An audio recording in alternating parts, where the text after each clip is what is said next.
Oh, hi, you're here. Let's get started. I am working on building a February TBR. I kind of stuck to my January TBR, let's say 50-50, but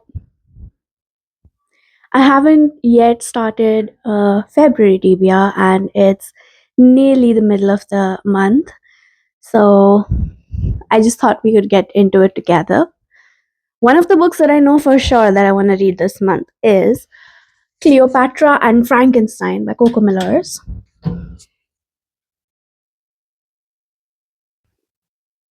Yes, I buy books if they look pretty.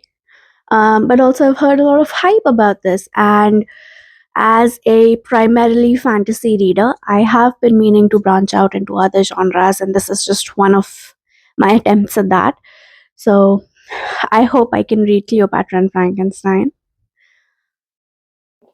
What else? Um, I was actually thinking that February is the perfect time to read something like All About Love by Bell Hooks. Um, First of all, it's a bright, brilliantly red book, which not only matches my hair, but is also on theme for this week, which is like the Valentine's week. Um, and um, as I watched a video by the book Leo or Leonie, and she said that in this book, Bell Hooks talks a lot about how we need to value love in all its forms and not just romantic love. And as someone by myself, I just think that this would be a good time to read this. So, all about love. I also kind of I wanted to read, there it is. Since we're on the topic, I thought I could read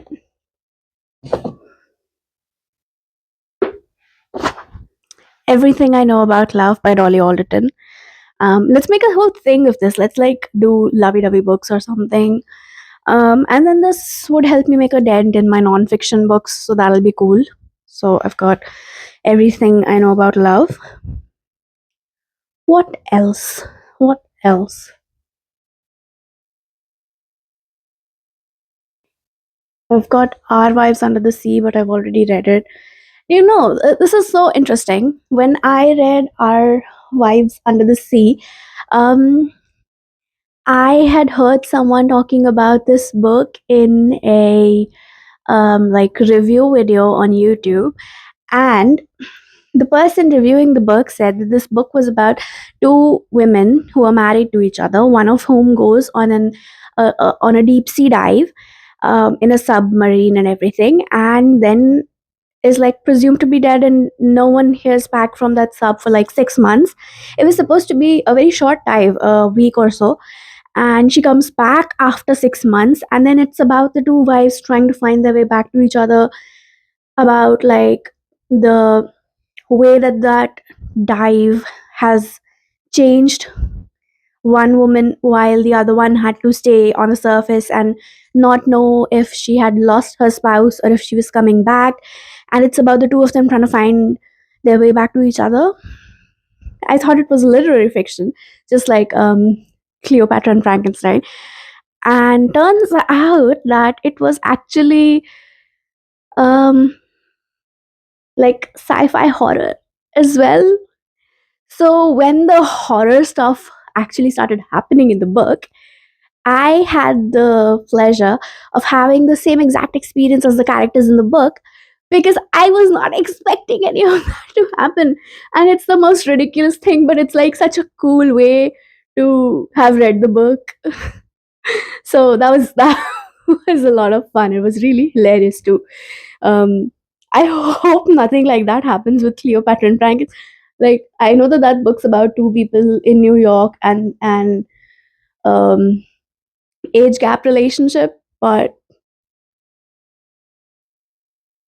you never know, as I found out with this one. Um, right. So that's three books. I could do a reread of something. I've got Red, White, and Royal Blue. I've got One Last Stop here. I could. I've got Lovely War. Ooh, by the way, I got my nails done. Can you see? If this footage is bad, I'll just try to take better footage and put that in. Right now, it looks kind of like claws, but it's like a black, smoky, celestial themed nail art. I don't really get my nails done, so this is like a really big deal for me. Anyway, we're getting distracted.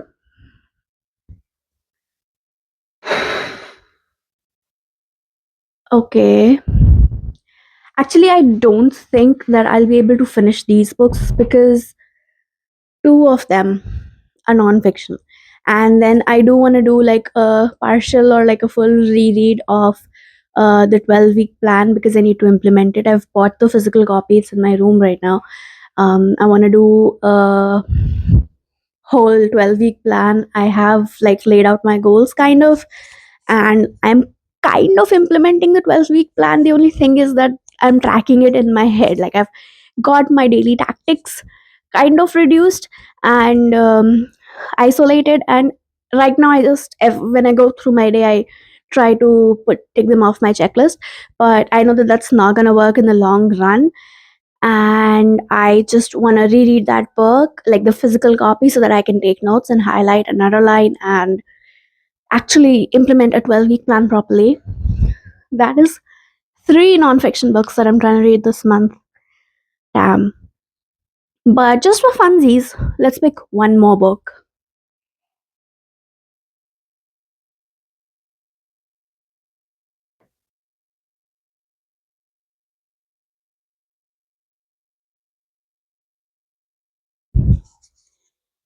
Okay, I've got it.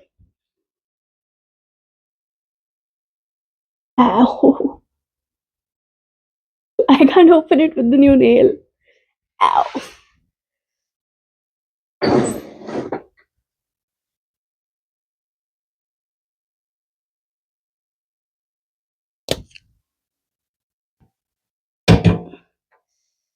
Ow.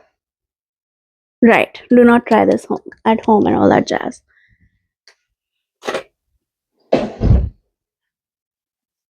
Close this. Close this. Right. Where was I? Yep. So I'm thinking I'm gonna do a reread of A Cuban Girl's Guide to Tea and Tomorrow because I love this book.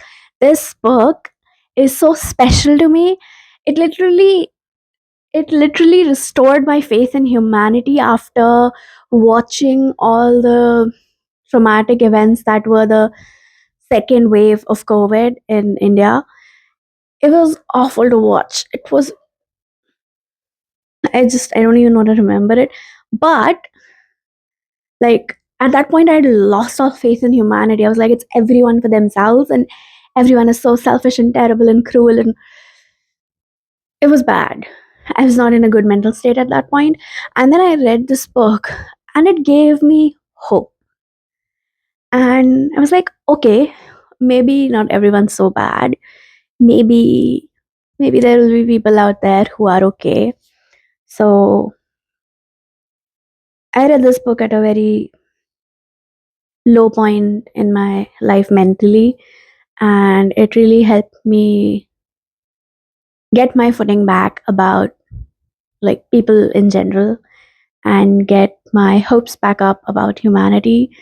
And it sounds like nothing, but it was really everything at that time. And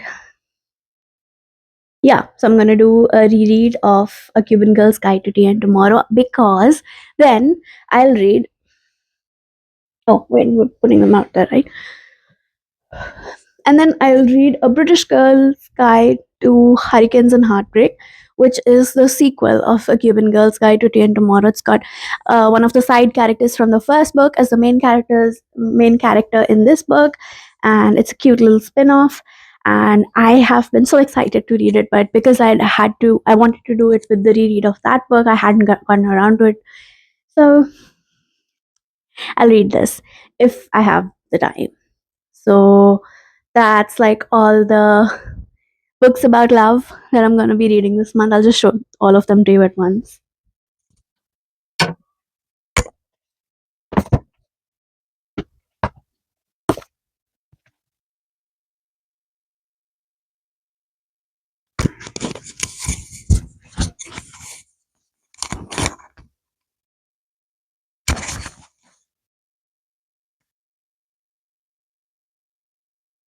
Here it is, my bright and colorful. Oh, you guys can see the books. Oh, no.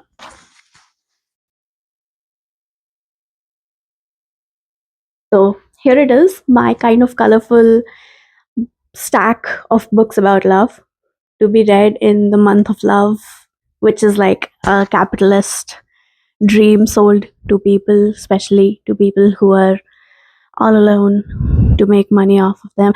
And we're trying not to be this cynical. Anyway, these are the books that I'll be reading. And I'll see you next time. Bye.